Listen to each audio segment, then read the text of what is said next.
नमस्कार। भारत देश के लिए, समग्र भारतवासियों के लिए बहुत आनंद की बात है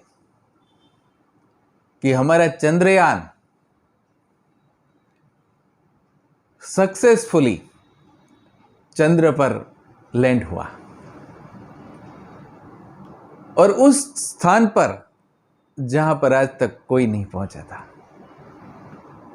तो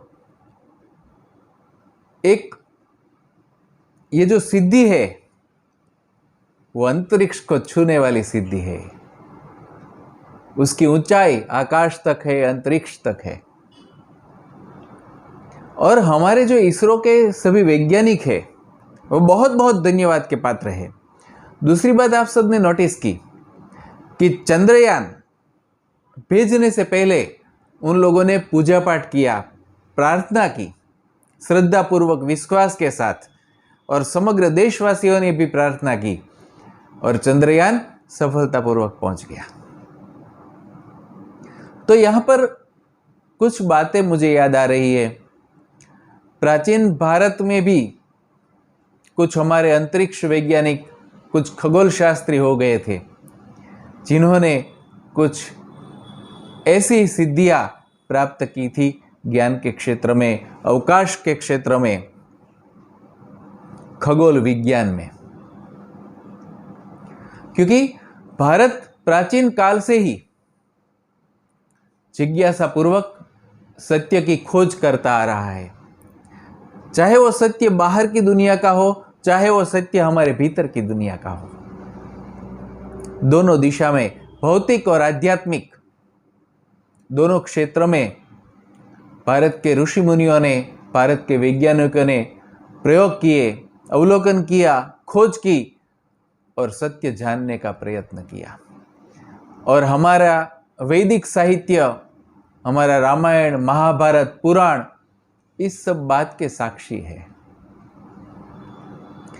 वैज्ञानिकों की टीम में से एक वैज्ञानिक ने कहा कि भारत के लिए ये नई बात नहीं है, हमारे वैदिक शास्त्रों में भी उसके सूत्र छुपे हुए हैं। तो ये संकेत है हमारे लिए। तो कई मित्रों को ये प्रश्न होता था कि वो क्या है, तो उसके काफ़ी सूत्र है, विषय बड़ा है, लेकिन मैं कुछ हमारे खगोल शास्त्री, हमारे कुछ अवकाश वैज्ञानिक जो प्राचीन काल में थे उसकी बात आपसे करना चाहूँगा।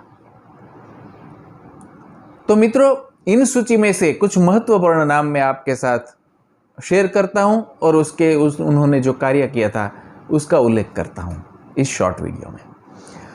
तो मित्रों, नक्षत्र विज्ञान में, अवकाश विज्ञान में, खगोल विज्ञान में एक महत्वपूर्ण प्रदान जो था वो था आर्यभट्ट जी का।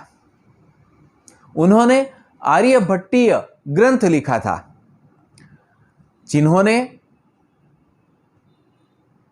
ईसा पूर्व 500 साल पहले उन्होंने बता दिया था कि पृथ्वी गोल है और वो घूमती है अपनी धरी पे। ईसा पूर्व 500 साल तब बताया था मित्रों।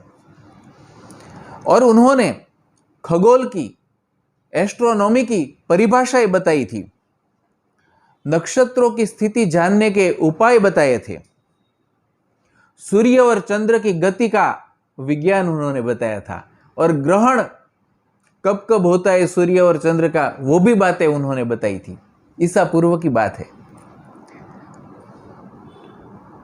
और शून्य का आविष्कार करके ग्रहों के बीच में जो दूरी है, उसका डिस्टेंस है, वो भी बताया था उन्होंने। तो ये आर्यभट्ट जी का महत्वपूर्ण प्रदान था। आर्यभट्ट जी नालंदा में थे, वो पढ़े भी थे नालंदा में, और नालंदा में फिर वो पढ़ाते थे। और उस समय वहाँ नालंदा में वेधशाला थी जिससे वहाँ पर विद्यार्थियों को उसका अभ्यास करवाया जा रहा था। तो कितनी अच्छी बात है, भारत उस समय ईसा पूर्व इतना समुन्नत था इस क्षेत्र में।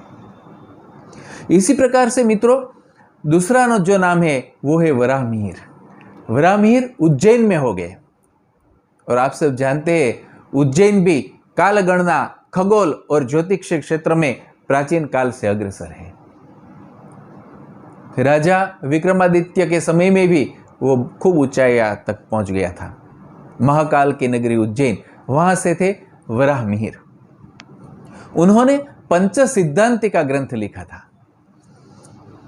जिसमें उन्होंने नक्षत्र विज्ञान के सिद्धांतों का सार दिया था, ब्रह्मांड की रचना बताई थी, पृथ्वी का अक्षीय परिभ्रमण बताया था और ये सूर्य का सिद्धांत बताया था।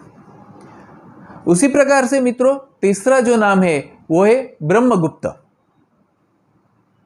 ब्रह्मगुप्त ने ब्रह्मस्फुट सिद्धांत लिखा 7वीं सदी में और गुणन की विधियां दिखाई एकदम परफेक्ट, और ऋणात्मक संख्याओं का भी परिचय करवाया।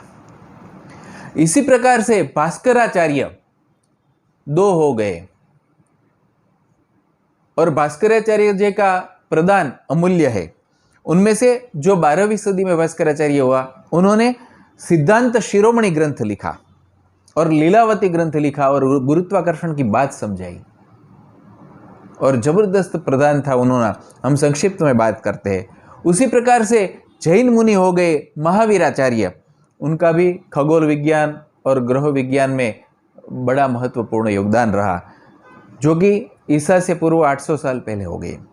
उसी प्रकार से भरद्वाज मुनि, मित्रों, भरद्वाज मुनि ने विमान शास्त्र लिखा, अंशु प्रबोधि ने लिखा, विभिन्न प्रकार के विमान जो हवा में उड़ते हैं, किस प्रकार से उड़ते हैं, यंत्र से उड़ने वाले, वायु से उड़ने वाले, अग्नि से उड़ने वाले, विभिन्न प्रकार के, और मंत्र से उड़ने वाले। इतना ही नहीं, उन्होंने वायुयान का इस प्रकार से वर्णन किया कि अंतरिक्ष में जा सके जो, यानी स्पेस शटल की भी बात की। इतना ही नहीं, वहां तक की टेक्नोलॉजी की बात की कि अगर आप विमान एक ले जाते हैं तो दूसरे लोग जान न सके, गायब हो जाए, अदृश्य हो जाए। तो आज जो प्रश्न है रडार में कैसे विमान ना आए, युद्ध विमान, तो उसका भी बातें लिखी थी उन्होंने अपने ग्रंथ में, भरद्वाज मुनि ने। तो ऐसे कई हमारे प्राचीन ऋषि मुनि वैज्ञानिक थे, और वेदों में उनका उल्लेख मिलता है, उनके कार्य देखने का मिलता है, वैदिक साहित्य में।